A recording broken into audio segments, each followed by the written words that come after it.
বিশ্বস্ত বন্ধু ভেবে যাকে পাশে রেখেছিলেন বছরের পর বছর, সেই ডেলসি রদ্রিগেজই বিশ্বাসঘাতকতা করেছেন ভেনেজুয়েলার প্রেসিডেন্ট নিকোলাস মাদুরোর সাথে। ব্রিটিশ গণমাধ্যম দ্য গার্ডিয়ান বলছে, প্রেসিডেন্টকে আটক করার বেশ আগে রদ্রিগেজের সাথে গোপন সমঝোতা করে যুক্তরাষ্ট্র।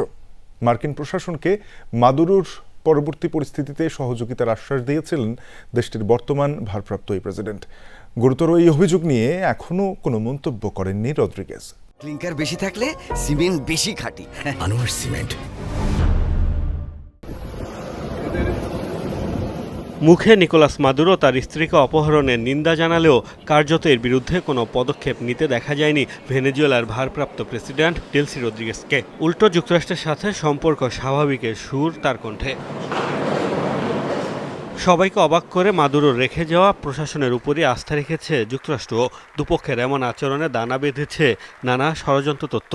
এবার ব্রিটিশ গণমাধ্যম গার্ডিয়ানের এক অনুসন্ধানী প্রতিবেদনে দাবি করা হয়েছে, মাদুরোকে আটকের আগেই ডেলসির সাথে সমঝোতা করেছে ট্রাম্প প্রশাসন। প্রতিবেদনে বলা হয়, মাদুরো পরবর্তী ভেনেজুয়েলায় যুক্তরাষ্ট্রকে সহযোগিতার আশ্বাস দেন রদ্রিগেজ। ঘটনার সাথে সংশ্লিষ্ট 4টি সূত্রের বরাতে গার্ডিয়ান দাবি করেছে, গত বছর থেকেই কাতারের মাধ্যমে ডেলসির সাথে যোগাযোগ করে যুক্তরাষ্ট্র। বলা হচ্ছে, কাতারের শাসক পরিবারের সাথে ব্যক্তিগত ঘনিষ্ঠ সম্পর্ক রয়েছে তার। তৎকালীন ভাইস প্রেসিডেন্ট ডেলসি ওয়াশিংটনকে জানিয়েছে, মাদুরোকে উৎখাত করা হলে স্বাগত জানাবে তারা। এই সমঝোতায় ডেলসির ভাই ও দেশটির জাতীয় পরিষদের প্রেসিডেন্ট জর্জ রদ্রিগেজও জড়িত ছিলেন। যদিও প্রতিবেদনে বলা হয়েছে, উৎখাতের পর সহায়তার আশ্বাস দিলেও মাদুরোকে আটকে পরিচালিত মার্কিন অভিযানে কোনো সহায়তা করেনি ডেলসি। অভিযোগের বিষয়ে এখনও কোনো মন্তব্য করেননি তিনি।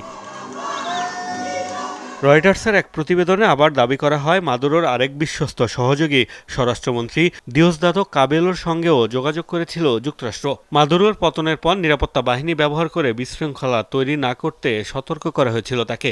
এরই মধ্যে ডেলসি রদ্রিগেজকে সমর্থনের পাশাপাশি মাদুরো আটক ইস্যুতেও অনেকটা নিশ্চুপ রয়েছেন কাবেলো। মোস্তফা মাহমুদ, যমুনা নিউজ।